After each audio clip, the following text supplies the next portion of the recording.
पंडोल थाना क्षेत्र के अंतर्गत अबै छै शाहपुर गाम। ओतऽ 50टा बंदर एकटा आदमी पर अटैक करलकै और वो आदमी आब अपना सबके बीच में नहीं छै।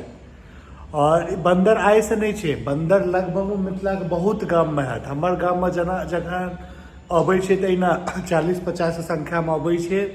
जते पहले आम के सीजन छलै तऽ आम के दुआरे कॉलम में ज्यादा रहै छलै, आम ताम खाइ छलै आ ओहिके बाद नहीं भेटल तहन ओ सब घर पर आयल। और हमहूँ कतेक बेर ई मुद्दा पर बाजल छी, कतेक बेर मुद्दा उठेने छी, लेकिन कोनो फर्क नहीं ककरो पड़ि रहल छै। अहाँ सबके गाम में बंदर हेबेटा करत, जतऽ जिनके गाम में है तो कमेंट करू।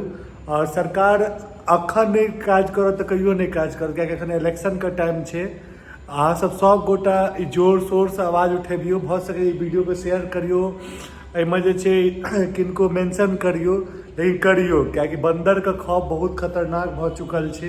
चारू तरफ जखन गाम जाइ छी तऽ कोनो एहन दिन नहीं छै कि 40-50 टा एक ने एक बेर में झुंड बना कऽ नहीं अबै छै।